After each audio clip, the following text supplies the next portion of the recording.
Salute the Badge is brought to you by Montana Rail Link, supporting the Main Street of Montana for 30 years. In weather like we're having, emergencies move to an entirely new level of challenge. Deep snow, extreme cold, and our mountain terrain present problems unique to the Northern Rockies. Even for a city fire department like Missoula, training to deal with winter rescues needs to be a part of the equation. You know, to start out with, it's going to be some land navigation. We're going to be given coordinates or a pretty basic or a remote location of a patient. From there, we'll get to the patient and do a patient assessment, patient care, patient treatment, and then all that hopefully will end up with a patient extraction.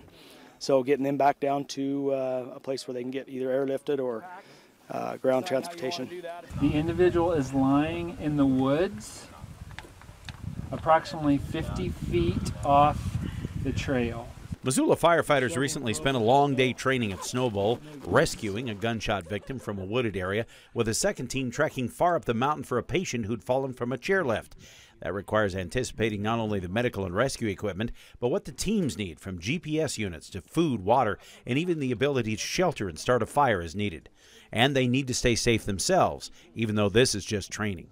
We just talked about that in our safety briefing. We actually have an incident within an incident plan, basically, and if one of us, anybody up here that's involved today, gets injured or sick, then that becomes first priority. For Lohman, training the MFD crews is not only a passion, but an absolute necessity.